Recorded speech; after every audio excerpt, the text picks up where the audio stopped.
première grâce, pour témoigner de ce que le Seigneur a fait dans ma vie. De dire que je suis heureux, en réalité.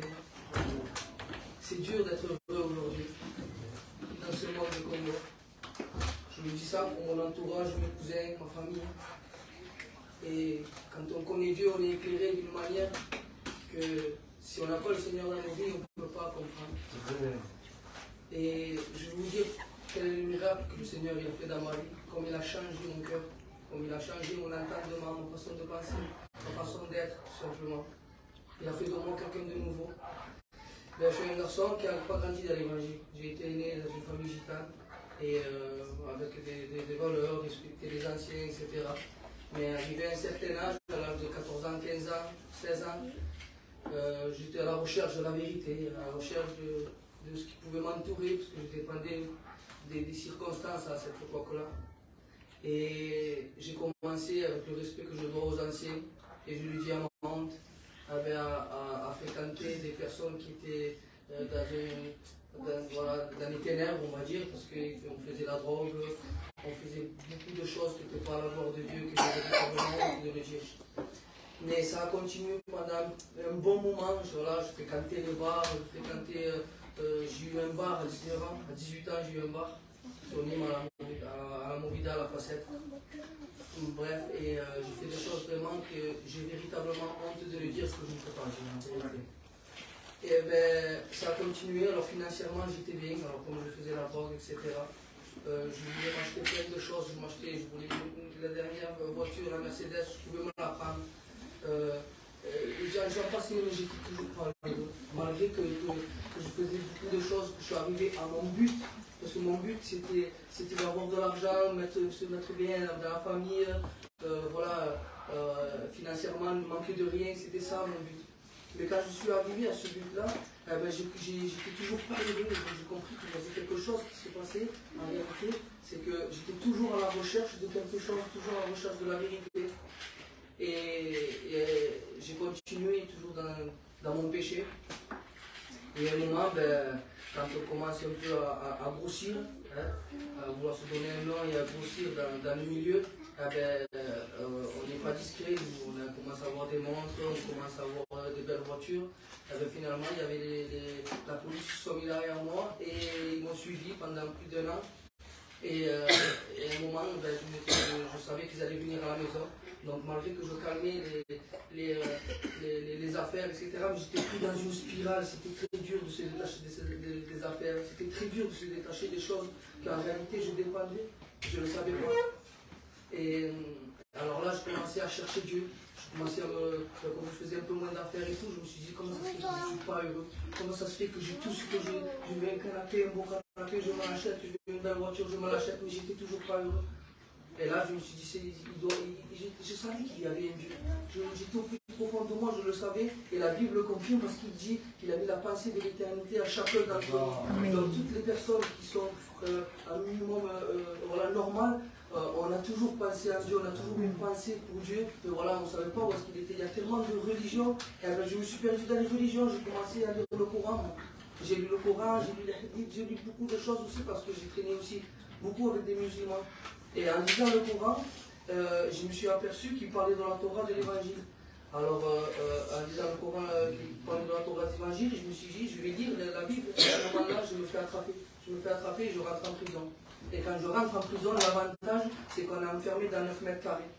Et qu'on ne peut pas être pris dans la routine de tous les jours, dans les affaires, être distrait dans beaucoup de choses de la vie. Et là, dans la prison, je me suis retrouvé moi seul, avec 4 murs. Et c'était le moment, c'est l'avantage, exactement comme je disais, c'était que c'était le moment de pouvoir me pencher à lire la parole de Dieu. Et là, quand j'ai commencé à lire la parole de Dieu, c'est-à-dire la Bible, parce qu'on parlait de la Bible dans le Coran, j'ai lu la parole de Dieu, et c'est cette parole-là qui a révélé mon état en réalité. C'est cette parole-là qui m'a révélé à qui j'appartenais, par ma façon d'agir, ma façon de penser, ma façon d'être tout simplement, et de profiter des plus faibles que moi, toutes ces choses-là. Je croyais au début que c'était un 10, oui, parce que j'ai grandi comme ça, je croyais que c'était, comment dire, que c'était bien, quoi. C'était une chose bien. Alors là, je suis vicieux, c'était comme ça la vie. Mais non, mais en réalité, quand je me suis confronté à cette parole de Dieu, le Seigneur, parce que c'est le Seigneur qu'il a révélé mon état. Parce qu'aujourd'hui, en réalité, on peut entendre l'évangile, mais si on ne s'examine pas soi-même, si on ne rentre pas en soi-même, et que face à la parole de Dieu, on ne prend pas conscience, en réalité, moi c'est la parole de Dieu qui a révélé mon état. Amen. Et à ce moment-là, quand j'ai lu l'évangile, le Saint-Esprit m'a fait réaliser la croix. Il m'a fait réaliser en réalité qu'il y avait un homme qui est venu dans le monde et pour nous sauver. Et à ce moment-là, j'ai été saisi du Saint-Esprit et j'ai fléchi le genou. Amen. Vous savez, c'était dur de fléchir les genoux. Et parce que quand on est pris dans le monde, on veut se donner un nom, on a une certaine fierté, vous savez, pour pouvoir être respecté. Et oui, malheureusement, dans le monde, c'est comme ça. Il faut être fier, il faut jouer un rôle. Il faut jouer un rôle pour être respecté.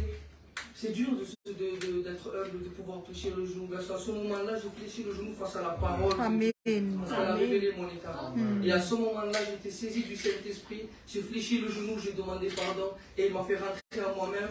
Et je pleurais toutes les larmes. Je pleurais sur mon péché. Et depuis ce jour-là, je savais que ça n'allait jamais être plus pareil.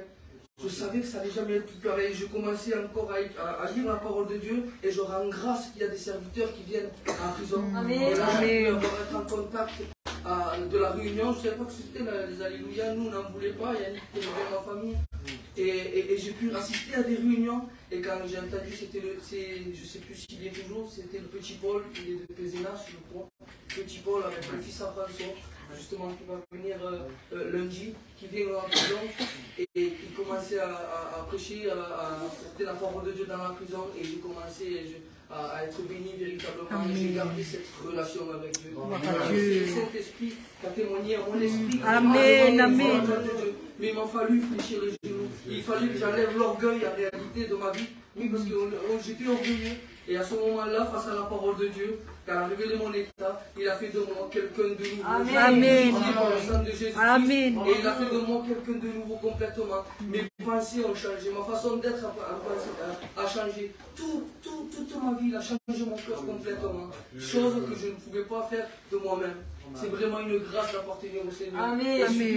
Véritablement, écoute la parole de Dieu et qu'il la met en pratique ou qu'il garde une relation avec Dieu, il y a quelque chose qui va se passer. Parce que c'est un Dieu vivant que nous avons. Il a fait pour moi et les frères qui peuvent en témoigner, les frères qui sont ici, qui sont serviteurs, ils peuvent témoigner ils savent que c'est un Dieu vivant, il a transformé une vie, il faut le faire aussi pour vous. Amen. Le Seigneur vous bénisse. Amen. Amen.